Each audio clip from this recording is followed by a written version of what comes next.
Welcome to the third annual L Word Advent Calendar. Today, we're kicking off the L Word Advent Calendar with a you might not know this about the L word. So in case you haven't been here before, basically in December, I post a video every single day.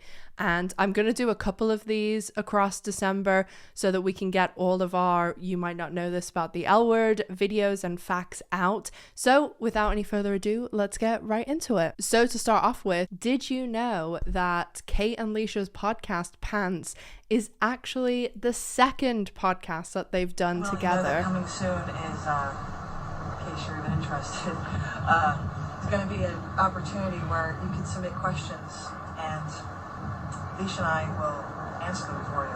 We're going to do a podcast. It only lasted about 4 episodes, but it was 15 years ago that they did the original Pants. So I'll put some clips in here for you to see. Oh, hi. We're just friends. Hey. Hello. Work. Now you ask me one. Okay, this is a good one. I know you want to know this. Tina or Jody? Tina. Yeah, I agree. Tina.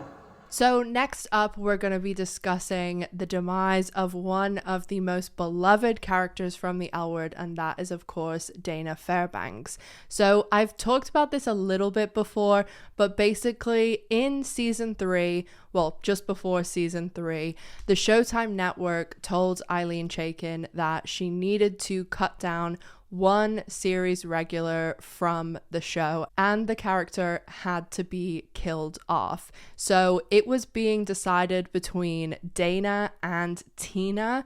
According to people in the writers' room, they were always pushing to kill off Jenny as a character, but Eileen Chaikin didn't want to do that until the very end, apparently, because Jenny was always, Eileen did like all the writing for Jenny and everything and was very connected to the character, which we'll talk about more in a minute. But they did decide that they were going to kill off Dana. And as we all know, that did not go down very well. I do think it would be absolutely insane if they killed off Tina. I mean, she is like such a huge part of the show. Like, she's in the most beloved couple, and imagine how different things would be. It would just be a completely different show, and God knows what state Generation Q would be in, because it was a good thing that Laurel Holloman came back, let's just say that. So speaking of killing off, I'm going to talk about the original ending to the show. Now, I'm sure a lot of people have heard me talk before about how the original ending did not go down well. I mean, that is a gross simplification of it. Nobody liked it. The cast didn't like it. The fans didn't like it. Critics didn't like it. Showtime, nobody liked it. And I don't think I've actually ever met anyone who has said, minus the Bette Tina stuff from season 6, that they actually like season 6. And I know some people will say like, oh, the dance episode was good. I think that's our memories protecting us, because I've gone back and watched season 6 and I hadn't really watched, outside of the Bette Tina stuff, like the actual episodes since it originally aired. And they are rough. Originally, I knew some people who worked for like some very high powered, like actual real life bet porters, and apparently the cast was always very open about the fact that they didn't like the direction of season 6. And then when they all got together in 2017 for the Entertainment Weekly kind of L Word reunion, and that's when they started announcing about Generation Q, the cast was very upfront about the fact that, they like to think that season 6 doesn't exist. I wanted to pretend like the sixth didn't happen and then just capped at 5. Well, it ended at 5. Because the show wasn't about a death. The series, that wasn't what this whole show was about. Lucy Lawless also did an interview a few years ago where she talked about when she turned up to shoot her scenes, and she said that even then the cast was like, what is going on? And they were really upset about how everything was going down. So all of that leads me into my next point, which is what was going on. And the whole kind of reasoning behind season 6 and a lot of the decisions that they made is because they were trying to set up a spin-off. and this spin-off was titled The Farm, and it was going to star Leisha Hailey, with Alice going to prison for Jenny's murder. Now, the big pitch of this was that Alice didn't actually kill Jenny. It was going to be that Alice kind of took the fall, and a lot of the kind of stuff that came out about the show was saying that the group as a whole killed Jenny, and then Alice was going to take the fall for that. And there is actually a funny story where Jennifer Beals actually said that she thinks that Bette did it, because when they were shooting that scene in Generation Q where Danny and Bette talk about Jenny, Ari Mandy told the story that Jennifer Beals actually was telling everyone, "Oh, I did it, Bette killed her." I cheated on my ex-wife. Does she know you were unfaithful? Yes, she knows. Anything else? A friend of mine died by suicide on my property. She drowned in my pool. Her name? Jenny Schechter. So this is why they set up the original as they did. It was all to go towards this pilot, and it actually had a really amazing cast. It was Leisha Hailey, who obviously is awesome, and then Laurie Metcalf and Famke Janssen, and also Melissa Leo, who played Winnie Mann, Helena's ex in the original L Word. The prison was set in California and was called Humboldt State Farm and Prison for Women. It was divided into 2 cell blocks, Sherwood North and Sherwood South. Sherwood South was called the Jungle by the inmates, and Sherwood North was referred to as the Farm. Alice was originally going to be put into the Farm, but then there's this whole altercation with people on a bus, and this woman wants to basically take her place to be with her friends in the Farm, so Alice ends up going into the Jungle. Melissa Leo was supposed to play Correctional Officer Miller, and the warden, actually Warden Elder, who was a doctor, was to be played by Laurie Metcalf. So the Farm did shoot a pilot, and it was pitched to Showtime and shown to them, but they didn't pick it up, and they also passed it around a few other places, and unfortunately no one picked it up. I did send an email today to Pants, to Kate and Leisha, and said, I think it would be a really good episode if Leisha discussed the Farm and like told people about it, because there really isn't a lot of information out there about it. This was 2009, pre-social media, and I think it would be a really cool episode. So who knows, maybe they'll take the idea and talk about it in a future Pants episode. So closing in our little trio of the season 6 saga, I'm going to talk about the interrogation tapes now. If you haven't seen the interrogation tapes, maybe just skip this bit and stay in the ignorance is bliss category, because the interrogation tapes are truly some of the most bizarre moments of the L Word. So originally, when season 6 aired, everybody was up in arms when the show ended, because we saw one of the worst finales of all time and we had no answers. So they ended up releasing these little interrogation tapes. They first released them on YouTube, which was really weird at the time because it was 2009. YouTube wasn't what it is now, and it just was a strange decision. So they put these up, and they were still kind of in the dailies form. Like, they weren't really fancily edited. They didn't even have like the clock taken off some of them, and it was just bizarre. But some of them had huge amounts of information in these little tiny chunks. Like, there was actually some backstory for Tina. I mean, it was horrifying backstory, but backstory. My mom died when I graduated from college. My father, he had an affair with this pretty young law student who clerked for him at his first job, and my mother was never threatened. So you wouldn't mind if Bette had an affair with this Kelly? I'm not saying that. I'm not my mother. And we hadn't had anything for 6 years, but then they put it in this weird deleted scene. There was also some answers to things like how Alice and Bette first met. So, when did you meet this boy? This woman called me, very professional, like, hi, I'm Bette Porter at the Drawing Center in Manhattan. And I was like, what center? What are you drawing? Blood? And she said, I heard that you could help me develop my list. and also what happened to Wax. So it was great to get answers on some things, and I know some people think they're canon, don't think they're canon. Personally, my answer is I do count them as canon since they were officially released by Showtime. So let me know in the comments what you think, whether they're canon or not, but I do consider them canon. So wrapping into the original L Word a little bit more, the original L Word did do a lot more behind the scenes and stuff with the actors.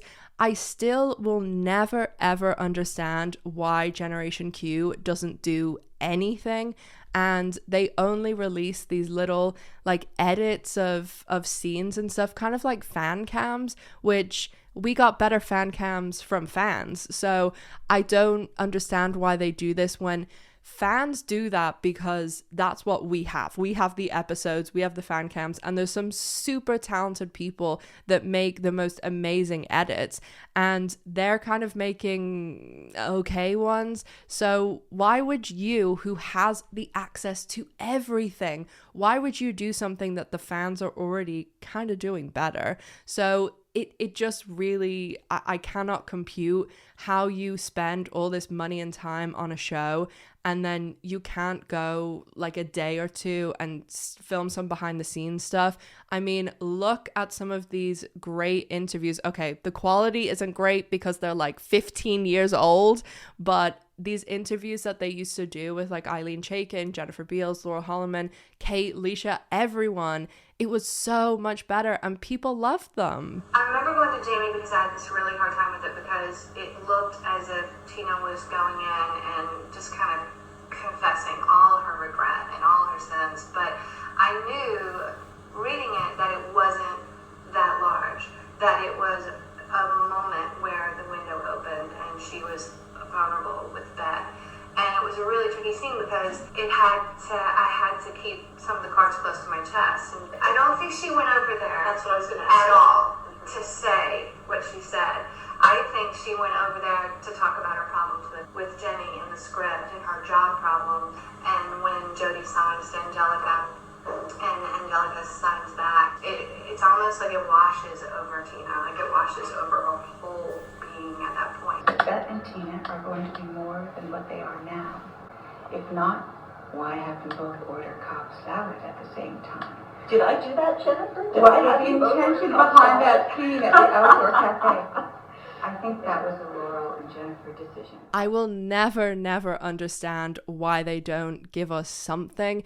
And as I've said a few times now, when I was on set, the first thing that I asked about was deleted scenes and bloopers. And they've told me they're working on it. So if we see bloopers and deleted scenes this year, it's a win. Next up is the kind of relation to real life, and this is to do with Eileen Chaikin and kind of her inspiration for the show and some of the characters. So I'm sure most people know that Eileen Chaikin used the character of Jenny as kind of an avatar, that she was saying this was my younger version, and then Bette represented herself kind of currently when she was doing the L Word, and she did kind of base Bette and Tina a bit on her relationship.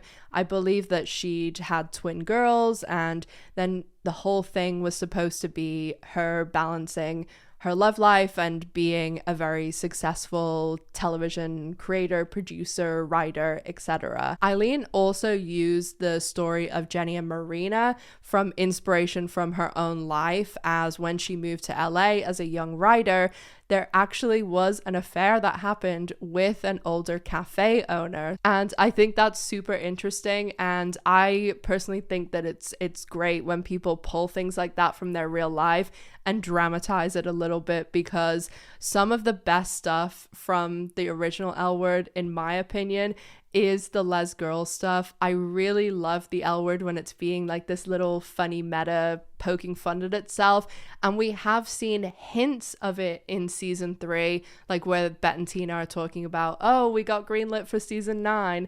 I love that stuff, and I wish they would go more into it. Also, Eileen has spoken about the fact that when she originally split Bette and Tina up, she didn't always intend to get them back together, and even, you know, after season 2 when they split up again, she didn't always intend to put them back together again.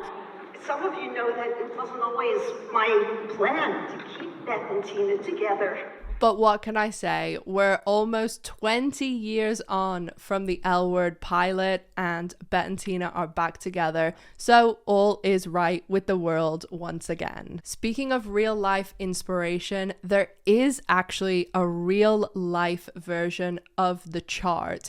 This was super hush hush, and it was done by most of the season 1 writers, Guinevere Turner, Rose Trochet, and apparently it has a lot of people associated with the show on it, but it's under lock and key. I wonder who has the original copy today. Speaking of the chart, have you heard about ourchart.com? Hey there, it's Hilary Duff, and I wanted to say hello to all of the ladies out there on Our Chart. Who doesn't love the L word? Because back when the original show was on, this was around season 3, season 4, they did actually make a real R chart. The company actually ended up being Eileen Chaikin, Jennifer Beals, Leisha Hailey, and Kate Moennig, which, you know, the trio that brought us Gen Q, they were working together back then, and they all put in together and started ourchart.com. They even did like presentations, it's on YouTube, to VCs and, you know, business conferences